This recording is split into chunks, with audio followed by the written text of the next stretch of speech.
Thank you, Jesus. For our branches, online सब जन तारीफ करे जीवित परमेश्वर के नाम को महिमा देते हैं। बोलो परमेश्वर तेरे नाम को महिमा देते हैं। अपने हाथों को ऊंचा उठा तो अपने हाथों को हिलाते बोलो परमेश्वर हम आपकी हजूरी में हम आपका थैंक्स करते हैं। इस वर्शिप के लिए परमेश्वर हम आपका धन्यवाद करते हैं। आमीन, हालेलुया।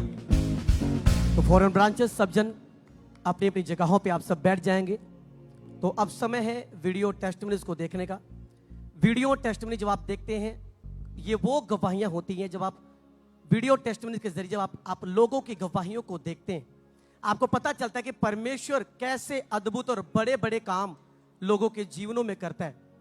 आप वो गवाहियां जिन्हें आप बहुत ही शॉर्ट में आप सुन लेते हैं, लेकिन जब आप वीडियो टेस्टिमनीज के जरिए आप उनके टेस्टिमनीज को सुनते हैं, आप ध्यान से सुनते हैं कि हाँ वो परमेश्वर जो कल आज और युगानुयुग जो एक सा है वो कैसे अद्भुत काम अपनी कलीसियाओं के साथ अपने लोगों के बीच में करता है। तो फॉरेन ब्रांचेस सब जन अपनी अपनी जगहों पे आप सब बैठ जाएंगे। तो आइए हम कुछ वीडियो टेस्टिमनीज को देखेंगे परमेश्वर की महिमा के लिए।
बाइबल में लिखा है कि परमेश्वर प्रभु यीशु मसीह ने बहुत सारे ऐसे बड़े चमत्कार किए जिसको देखकर भीड़ चकित हो जाती थी। यानी लोग यीशु मसीह के चमत्कारों को देखकर हैरान हो जाते थे कि ये कैसे संभव है। तो कुछ आज ऐसा ही एक बड़ा मिरेकल आप देखने जा रहे हैं जो परमेश्वर ने इस परिवार की जिंदगी में किया। जब आप सुनोगे हमारा विश्वास है कि परमेश्वर का आत्मा आपकी जिंदगी में बड़े और अद्भुत काम करेगा। तो आइए इस अद्भुत गवाही को हम सुनते हैं।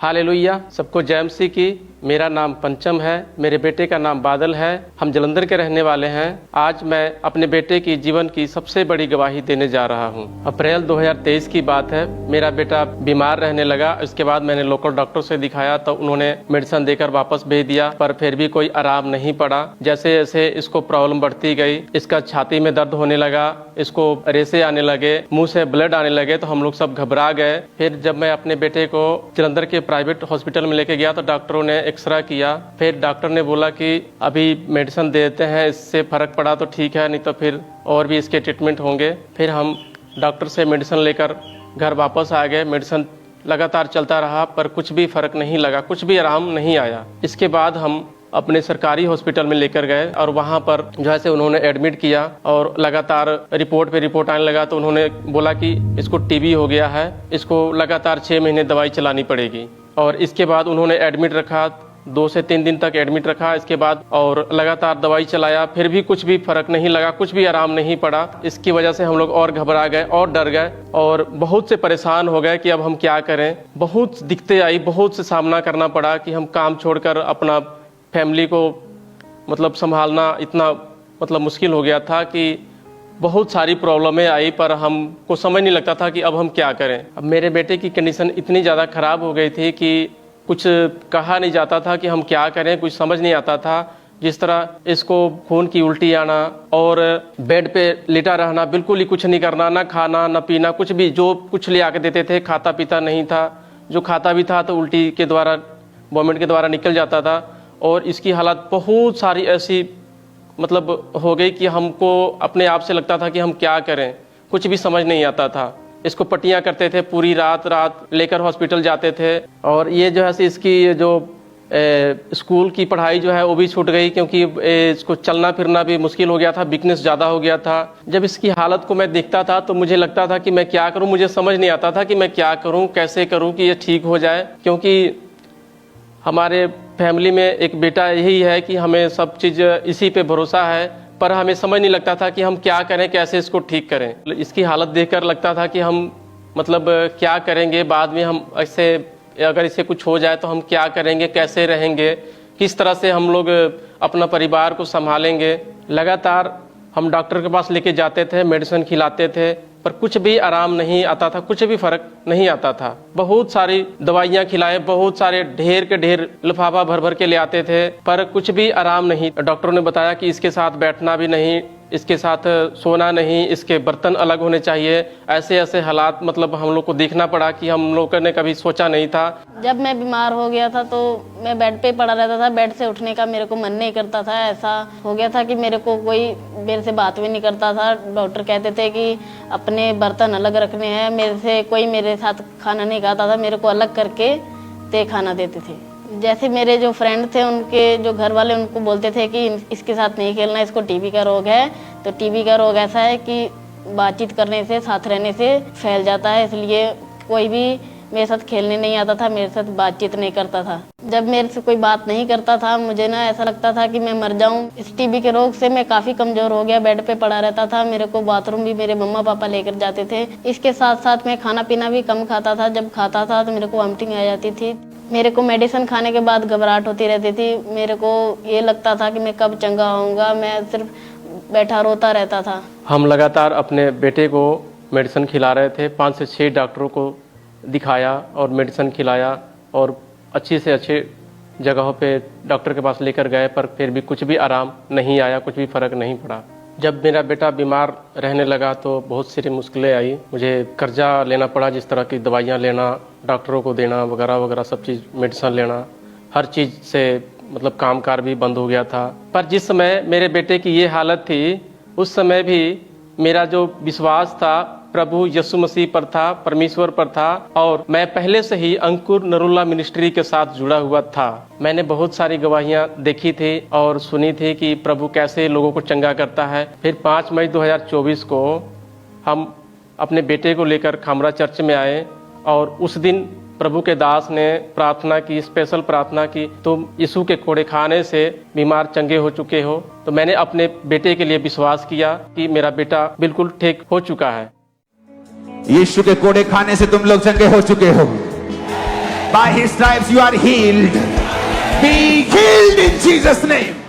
उस प्रार्थना को मैंने पूरे विश्वास के साथ अपने बेटे के लिए रिसीव किया और उस प्रार्थना के बाद मेरे बेटे की शरीर में गर्माहट महसूस हुई और उस टाइम से मेरा बेटा चंगा हो चुका है। उस दिन के बाद जब हम घर गए तो मेरा बेटा बिल्कुल नॉर्मल हो गया, सांस लेने में कोई दिक्कत नहीं आ रही थी। उस दिन के बाद मेरे बेटे को कोई भी खून की उल्टी नहीं आई, कोई लंग्स डैमेज नहीं है, कोई भी टीबी का रोग नहीं है, सारा चीज़ नॉर्मल है, खाता पीता है, खेलता है, स्कूल जाता है। अब हम एक साथ खाना खाते हैं, एक साथ रहते हैं। पहले अलग बर्तन कर दिए थे डॉक्टरों ने, पर हम अब एक साथ खाते हैं, सारा चीज़ ठीक है, नॉर्मल है। अब मैं पूरी तरह से ठीक हूँ, मुझे कोई टीबी का रोग नहीं है, कोई लंग्स में प्रॉब्लम नहीं है। मैं अच्छी नींद सोता हूँ, खाता पीता हूँ, स्कूल जाता हूँ। इसी के साथ साथ मैं अपनी फैमिली के साथ बैठकर खाना खाता हूँ। मेरी फैमिली भी खुश है, मैं भी बहुत खुश हूँ।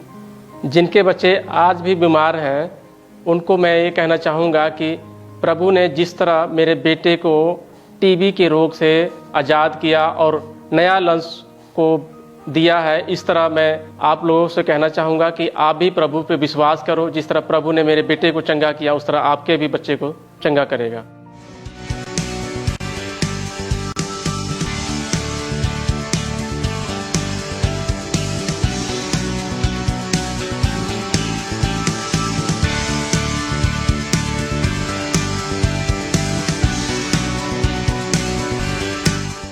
मैं अपने बेटे की इस बड़ी चंगाई के लिए प्रभु का धन्यवाद करता हूं, प्रभु के दास दासी का भी धन्यवाद करता हूं। सभी को जय मसीह की।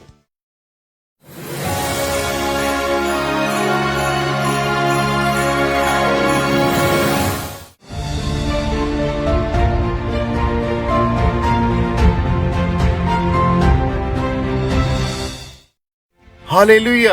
जैसे कि हम जानते हैं कि हमारा परमेश्वर जीवित परमेश्वर है, वो आज भी बड़े और आश्चर्य क्रम करता है, तो एक ऐसी ही बहुत ही बड़ी गवाही को हम सुनेंगे। परमेश्वर जो हमें बहुतायत का जीवन देने के लिए इस धरती के ऊपर आए हैं, उसी परमेश्वर ने इनको एक नई आशा दी। तो आइए इनकी इस अद्भुत गवाही को हम देखते हैं। Praise the Lord. मेरा नाम प्रिया है, मैं इटली ਦੀ ਰਹਿਣ ਵਾਲੀ ਹਾਂ। ਆਪਣੇ ਜੀਵਨ ਦੀ ਬਹੁਤ ਵੱਡੀ ਟੈਸਟਮਨੀ ਦੇਣ ਜਾ ਰਹੀ ਹਾਂ। ਜਨਵਰੀ 2025 ਤੇ ਮੇਰੇ ਤੇ ਸ਼ੈਤਾਨੀ ਅਟੈਕ ਹੋਣੇ ਸ਼ੁਰੂ ਹੋ ਗਏ ਸੀਗੇ, ਜਿਹਦੇ ਸੁਪਨੇ ਦੁਆਰਾ ਮੈਨੂੰ ਸ਼ੈਤਾਨੀ ਸੁਪਨੇ ਆਉਂਦੇ ਸੀ। ਕਦੀ ਸੁਪਨਿਆਂ 'ਚ ਮੈਨੂੰ ਮੁਰਦਾ ਦਿਖਣੇ, ਕਦੀ ਕਾਲਾ ਸਾਇਆ ਦਿਖਣਾ, ਕਦੀ ਐਦਾਂ ਲੱਗਣਾ ਕਿ ਮੇਰੇ ਨਾਲ ਕੋਈ ਚੱਲ ਰਿਹਾ ਆ, ਮੇਰੇ ਨਾਲ ਬੈਠਾ ਆ, ਉੱਠਦਾ ਆ। ਐਦਾਂ ਲੱਗਣਾ ਕਿ ਮੇਰੇ ਨਾਲ ਕੋਈ ਮੇਰਾ ਹੱਥ ਫੜ ਕੇ ਚੱਲ ਰਿਹਾ ਆ। ਜਦੋਂ ਸਵੇਰ ਨੂੰ ਮੈਂ ਉੱਠਦੀ ਹੁੰਦੀ ਸੀਗੀ, ਮੈਨੂੰ ਐਦਾਂ ਬੋਡੀ ਮੇਰੀ ਐਨ ਥਕਾਵਟ ਹੋਈ ਹੋਣੀ ਕਿ ਪਤਾ ਨਹੀਂ ਰਾਤੀ ਕੀ ਹੋਇਆ ਹੁੰਦਾ ਸੀਗਾ। ਐਨ ਬੋਡੀ 'ਚ ਪੇਨ ਰਹਿਣਾ, ਥਕਾਵਟ ਰਹਿਣੀ, ਕੋਈ ਕੰਮ ਨਹੀਂ ਕਰ ਹੁੰਦਾ ਸੀਗਾ। ਅਗਰ ਮੈਂ ਕੰਮ ਤੇ ਜਾਂਦੀ, ਜੌਬ ਤੇ ਜਾਂਦੀ ਸੀਗੀ, ਜਾਂ ਮੈਂ ਕਿਤੇ ਬਾਹਰ ਜਾਣਾ ਜਾਂ ਮਾਰਕੀਟ ਜਾਣਾ, ਮੈਨੂੰ ਐਦਾਂ ਲੱਗਣਾ ਕਿ ਮੇਰੇ ਨਾਲ ਕੋਈ ਕਾਲਾ ਸਾਇਆ ਤੁਰ ਰਿਹਾ ਆ, ਮੇਰੇ ਨਾਲ ਕਾਲਾ ਸਾਇਆ ਬੈਠਦਾ ਆ, ਉੱਠਦਾ, ਮੇਰਾ ਹੱਥ ਫੜ ਕੇ ਮੈਨੂੰ ਲੈ ਕੇ ਜਾਂਦਾ ਆ। ਹਰ ਵਕਤ ਮੈਨੂੰ ਐਦੀ ਫੀਲ ਹੁੰਦਾ ਸੀਗਾ ਕਿ 24/7 ਮੇਰੇ ਨਾਲ ਕਾਲਾ ਸਾਇਆ ਰਹਿੰਦਾ ਹੈ। ਜਦੋਂ ਮੈਂ ਘਰ 'ਚ ਰਹਿੰਦੀ ਸੀ, ਮੈਨੂੰ ਘਰ 'ਚ ਵੀ ਡਰ ਲੱਗਣਾ, ਕਿਤੇ ਬੈਠ ਨਹੀਂ ਸਕਦੀ। ਹਰ ਵਕਤ ਮੈਂ ਆਪਣੇ ਮਾਰੇ ਨਾਲ ਰਹਿਣਾ, ਮੰਮਾ ਦਾ ਹੱਥ ਫੜ ਕੇ ਰੱਖਣਾ। ਜਦੋਂ ਰਾਤ ਨੂੰ ਮੈਂ ਉੱਠਣਾ, ਰਾਤ ਨੂੰ ਮੈਨੂੰ ਐਦਾਂ ਫੀਲ ਹੋਣਾ ਕਿ ਮੇਰੇ ਕੋਈ ਕੋਲ ਮੇਰੇ ਬੈਠ ਕੇ ਰੋਂਦਾ ਆ। ਜੇ ਮੈਨੂੰ ਐਦਾਂ ਫੀਲ ਹੋਣਾ ਕਿ ਕੋਈ ਮੇਰੇ ਕੋਲ ਬੈਠਾ ਆ, ਮੈਨੂੰ ਕਹਿ ਰਿਹਾ ਤੂੰ ਉੱਠ, ਤੂੰ ਐਦਾਂ ਕਰ। ਉਹ ਚੀਜ਼ ਹਮੇਸ਼ਾ ਮੇਰੇ ਬੋਲਦੀ ਹੁੰਦੀ ਸੀ ਕਿ ਮੈਂ ਤੈਨੂੰ ਤੇ ਤੇਰੀ ਫੈਮਿਲੀ ਨਾਲ ਲੈ ਕੇ ਜਾਣਾ ਹੈ, ਮੈਂ ਇੱਥੇ ਕਿਸੇ ਨੂੰ ਨਹੀਂ ਛੱਡਣਾ ਹੈਗਾ, ਤੇਰੇ ਪਰਿਵਾਰ ਨੂੰ ਮੈਂ ਬਰਬਾਦ ਕਰਕੇ ਜਾਣਾ ਆ। ਇਹਨਾਂ ਅਟੈਕਸ ਦੇ ਕਰਕੇ ਮੇਰਾ ਬਿਹੇਵੀਅਰ ਵੀ ਚੇਂਜ ਹੋ ਗਿਆ ਸੀਗਾ। ਪਹਿਲਾਂ ਮੈਂ ਆਪਣੀ ਫੈਮਿਲੀ ਨੂੰ ਟਾਈਮ ਦਿੰਦੀ ਹੁੰਦੀ ਸੀ, ਜਦੋਂ ਤੋਂ ਮੇਰੇ ਤੇ ਅਟੈਕ ਹੋਣ ਲੱਗ ਪਈ, ਮੈਂ ਆਪਣੀ ਫੈਮਿਲੀ ਨੂੰ ਟਾਈਮ ਦੇਣਾ ਬੰਦ ਕਰ ਦਿੱਤਾ। ਮੇਰਾ ਜ਼ਿਆਦਾ ਫੋਨ ਦੇ ਨਾਲ ਅਟੈਚ ਹੋ ਗਈ ਸੀਗੀ, ਕਿਸੇ ਨਾਲ ਮੈਂ ਗੱਲ ਨਹੀਂ ਕਰਨੀ, ਕਮਰੇ 'ਚ ਮੈਂ ਇਕੱਲੀ ਨੇ ਬੈਠੀ ਰਹਿਣਾ। ਅਗਰ ਮੈਨੂੰ ਕੋਈ ਬੁਲਾਉਂਦਾ ਹੁੰਦਾ ਸੀਗਾ, ਮੈਂ ਗੁੱਸੇ ਨਾਲ ਬੋਲਣਾ, ਆਕੜ ਨਾਲ ਬੋਲਣਾ ਕਿ ਮੈਨੂੰ ਕੋਈ ਬੁਲਾਵੇ ਨਾ, ਤੇ ਮੈਂ ਇਕੱਲੀ ਰਹਿਣ ਲੱਗ ਪਈ ਸੀਗੀ ਆਪਣੇ ਕਮਰੇ 'ਚ, ਆਪਣਾ ਸੈਪਰੇਟ ਸਾਰਾ ਕਰ ਲਿਆ ਸੀਗਾ। ਜਦੋਂ ਅਟੈਕ ਵਧਣ ਲੱਗ ਪਏ, ਫਿਰ ਮੈਨੂੰ ਖੇਲ ਹੁੰਦੀ ਸੀ, ਅੱਧਾ ਘੰਟਾ ਮੇਰਾ ਐਦੀ ਖੇਲਦੀ ਰਹਿਣਾ ਉੱਥੇ। ਇਹਨਾਂ ਅਟੈਕ ਦੇ ਕਰਕੇ ਮੇਰੀ ਜੌਬ ਤੇ ਬਹੁਤ ਇਫੈਕਟ ਪਿਆ, ਜਿਹਦੇ ਕਰਕੇ ਮੈਨੂੰ ਜੌਬ ਵੀ ਛੱਡਣੀ ਪਈ, ਕਿਉਂਕਿ ਜੌਬ ਤੇ ਮੇਰਾ ਮਨ ਨਹੀਂ ਲੱਗਦਾ ਹੁੰਦਾ ਸੀਗਾ, ਮੇਰਾ ਦਿਲ ਨਹੀਂ ਕਰਦਾ ਹੁੰਦਾ ਸੀ ਜੌਬ ਕਰਨ ਦਾ, ਕਿਉਂਕਿ ਮੇਰਾ ਮਾਈਂਡ ਹਮੇਸ਼ਾ ਉਸ ਚੀਜ਼ ਦਾ ਰਹਿੰਦਾ ਸੀਗਾ ਕਿ ਕਿਤੇ ਹੁਣ ਨਾ ਕੁਛ ਹੋ ਜਾਵੇ। ਉਹ ਚੀਕਾਂ ਮੈਨੂੰ ਸੁਣਾਈ ਦੇਣੀਆਂ, ਮੈਨੂੰ ਰੋਂਦੇ ਸੁਣਾਈ ਦੇਣੇ, ਤੇ ਉਹਦੇ ਕਰਕੇ ਫਿਰ ਮੈਨੂੰ ਜੌਬ ਵੀ ਆਪਣੀ ਛੱਡਣੀ ਪਈ। ਮੇਰੀ ਫੈਮਿਲੀ, ਮੇਰੇ ਮੰਮਾ ਪਾਪਾ ਸੁਣਨਾ ਪਏ ਸੀਗੇ ਕਿ ਇਹਨੇ ਸਾਨੂੰ ਬੁਲਾਉਣਾ ਨਹੀਂ ਹੈਗਾ, ਇਹਦਾ ਚੇਂਜ ਹੋ ਗਈ ਆ, ਕਿ ਅੱਗੇ ਜਾ ਕੇ ਇਹਨੇ ਸਾਨੂੰ ਪੁੱਛਣਾ ਨਹੀਂ ਹੈਗਾ, ਕਿ ਉਹਨਾਂ ਦੇ ਥਰੂ ਬਿਹੇਵੀਅਰ ਚੇਂਜ ਹੋ ਗਿਆ ਸੀਗਾ, ਕਿ ਮੈਂ ਉਹਨਾਂ ਨੂੰ ਪੁੱਛਦੀ ਹੁੰਦੀ ਸੀਗੀ, ਜਾਂ ਉਹਨਾਂ ਨਾਲ ਖਾਣਾ ਨਾ ਪੀਣਾ, ਉਹਨਾਂ ਦਾ ਮੈਂ ਇੱਦਾਂ ਦਾ ਕੋਈ ਕੰਮ ਨਹੀਂ ਕਰਦੀ ਹੁੰਦੀ ਸੀਗੀ। ਮੇਰੀ ਫੈਮਿਲੀ ਪਰੇਸ਼ਾਨ ਬਹੁਤ ਜ਼ਿਆਦਾ ਰਹਿਣ ਲੱਗ ਪਈ ਕਿ ਪਤਾ ਨਹੀਂ ਕੀ ਹੋ ਗਿਆ, ਇੱਦਾਂ ਕਾਹਤੋਂ ਕਰਦੀ ਆ, ਤੇ ਉਹਨਾਂ ਨੂੰ ਵੀ ਸਮਝ ਨਹੀਂ ਲੱਗ ਰਿਹਾ ਸੀਗਾ ਕਿ ਆਖਿਰ ਸਾਡੇ ਨਾਲ ਇਹਦਾ ਬਿਹੇਵੀਅਰ ਇੱਦਾਂ ਚੇਂਜ ਕਿੱਦਾਂ ਹੋ ਗਿਆ, ਕਿ ਪਹਿਲਾਂ ਪਿਆਰ ਨਾਲ ਰਹਿੰਦੀ ਹੁੰਦੀ ਸੀ, ਹੁਣ ਖਿਝ ਕੇ ਰਹਿਣਾ, ਗੁੱਸੇ 'ਚ ਰਹਿਣਾ, ਲੜਾਈ ਝਗੜਾ ਕਰਨਾ। ਉਹ ਵੀ ਕੁਛ ਸਮਝ ਨਹੀਂ ਪਾ ਰਹੇ ਸੀ ਕਿ ਆਖਿਰ ਉਹ ਕਰਦੇ ਹੋ ਕੀ ਰਿਹਾ। ਉਹ ਵੀ ਬਹੁਤ ਜ਼ਿਆਦਾ ਪਰੇਸ਼ਾਨ ਰਹਿਣ ਲੱਗ ਪਏ। ਇਸ ਦੌਰਾਨ ਮੈਨੂੰ ਇੱਦਾਂ ਹੋ ਗਿਆ ਸੀਗਾ ਕਿ ਮੈਨੂੰ ਲੱਗਦਾ ਸੀ ਹੁਣ ਕੁਛ ਨਹੀਂ ਬਣਨਾ, ਮੇਰਾ ਕੁਛ ਨਹੀਂ ਹੋਣਾ, ਨਾ ਮੈਂ ਕੁਛ ਕਰ ਪਾਉਣਾ, ਨਾ ਮੈਂ ਠੀਕ ਹੋਣਾ, ਇੱਦਾਂ ਹੋਣਾ। ਮੇਰੀ ਲਾਈਫ ਇੰਨੀ ਕੁ ਜ਼ਿਆਦਾ ਡਿਸਟਰਬ ਖਰਾਬ ਹੋ ਚੁੱਕੀ ਸੀਗੀ ਕਿ ਬਹੁਤ ਕੋਸ਼ਿਸ਼ ਕੀਤੀ ਕਿ ਮੈਂ ਕਿਤੇ ਦੂਰ ਚੱਲ ਜਾਵਾਂ ਜਾਂ ਕੁਛ ਕਰ ਲਵਾਂ। ਇਸ ਦੌਰਾਨ ਵੀ ਮੇਰੀ ਫੈਮਿਲੀ ਦਾ ਵਿਸ਼ਵਾਸ ਪ੍ਰਭੂ ਤੇ ਸੀਗਾ, ਤੇ ਉਹ ਅੰਕਨੂਲਾ ਮਿਸਟਰੀ ਨੂੰ ਆਨਲਾਈਨ ਨੂੰ ਦੇਖਦੇ ਹੁੰਦੇ ਸੀਗੇ। ਹਰ ਰੋਜ਼ ਜਦੋਂ ਮੀਟਿੰਗ ਲਾਈਵ ਚੱਲਦੀ ਹੁੰਦੀ ਸੀ, ਉਹ ਦੇਖਦੇ ਹੁੰਦੇ ਸੀ। ਉਹਨਾਂ ਦਾ ਵਿਸ਼ਵਾਸ ਸੀਗਾ ਕਿ ਪ੍ਰਭੂ ਯਿਸੂ ਮਸੀਹ ਮੇਰੀ ਬੇਟੀ ਨੂੰ ਚੰਗਾ ਕਰੂੰਗੇ, ਆਜ਼ਾਦ ਕਰੂੰਗੇ। ਇਸੇ ਤਰ੍ਹਾਂ ਮੇਰੀ ਫੈਮਿਲੀ ਦੇ ਰਹੇ ਸੀਗੇ, ਜਿਹਦੇ ਸਾਹਮਣੇ ਪੋਸਟਰ ਸਾਹਮਣੇ ਆਇਆ ਸੀਗਾ ਅੰਕਨੂਲਾ ਮਿਨਿਸਟਰੀ ਦਾ, ਕਿ ਪੁਰਤਗਾਲ ਦੇ ਵਿੱਚ ਕਰੂਸਡ ਆ 23-24 ਜੁਲਾਈ ਦਾ। ਤੇ ਫੈਮਿਲੀ ਨੇ ਸੋਚਿਆ ਕਿ ਹੁਣ ਮੈਨੂੰ ਉੱਥੇ ਲੈ ਕੇ ਜਾਣ, ਤਾਂ ਕਿ ਕਿਉਂਕਿ ਹਾਲਤ ਮੇਰੀ ਬਹੁਤ ਜ਼ਿਆਦਾ ਖਰਾਬ ਹੋ ਚੁੱਕੀ ਸੀਗੀ, ਤੇ ਉਹ ਮੈਨੂੰ ਉਸ ਮੀਟਿੰਗ ਦੇ ਵਿੱਚ ਲੈ ਕੇ ਗਏ। 24 ਜੁਲਾਈ ਦਾ 25 ਮੈਂ ਕਰੂਸਡ ਤੇ ਗਈ ਸੀ ਪੁਰਤਗਾਲ ਤੇ ਜਦੋਂ ਮੈਂ ਉੱਥੇ ਮੀਟਿੰਗ ਨੂੰ ਅਟੈਂਡ ਕੀਤਾ, ਟੈਸਟਮਨੀ ਨੂੰ ਅਟੈਂਡ ਕੀਤਾ, ਤੇ ਮੇਰਾ ਵਿਸ਼ਵਾਸ ਵਧਿਆ ਕਿ ਅਗਰ ਪ੍ਰਭੂ ਇਹਨਾਂ ਨੂੰ ਚੰਗਾ ਕਰ ਸਕਦਾ ਤੇ ਪਰ ਮੈਨੂੰ ਵੀ ਚੰਗਾ ਕਰ ਸਕਦਾ, ਮੈਨੂੰ ਵੀ ਛੁਟਕਾਰਾ ਦੇ ਸਕਦਾ ਹੈ। ਉਸ ਦਿਨ ਪਰਮੇਸ਼ਰ ਦੇ ਦਾਸ ਨੇ ਖਾਸ ਪ੍ਰਾर्थना ਕੀਤੀ ਸੀ, ਤੇ ਉਸ ਪ੍ਰਾर्थना ਮੈਂ अपने लिए रिसीव किया। हिला अपने हाथों, थैंक यू जीसस। जितनी अंधकार की शक्तियां तेरे वचनों पे चलने से मुझे रोकती हैं, मेरे जीवन को छोड़ के जाए, कांड करो, उन्हें आउट करो अपनी लाइफ से right now in the name of Jesus. सारी शैतान की योजनाएं आपकी जिंदगियों से कैंसिल होंगी यीशु मसीह के सामर्थ्य नाम में।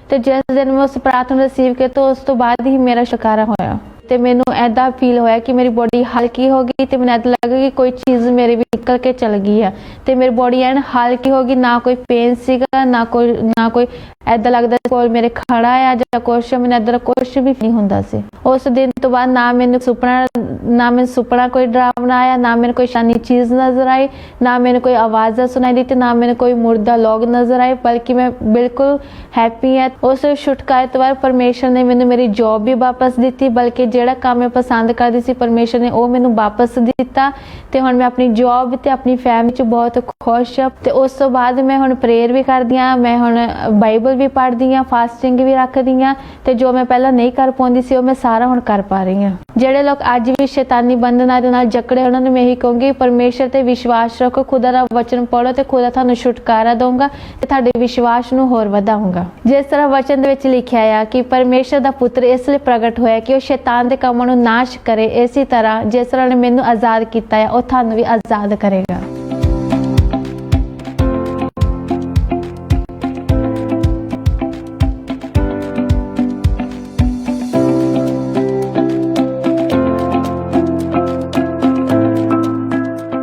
ਇਸ ਵੱਡੇ ਛੁਟਕਾਰੇ ਦੇ ਲਈ ਮੈਂ ਪਰਮੇਸ਼ਵਰ ਦਾ ਧੰਨਵਾਦ ਕਰਦੀ ਤੇ ਪਰਮੇਸ਼ਰ ਦੇ ਦਾਸ ਦਾਸੀ ਦਾ ਧੰਨਵਾਦ ਕਰਦੀ ਹਾਂ। ਸਾਰਿਆਂ ਨੂੰ ਜੈ ਮਸੀਹ।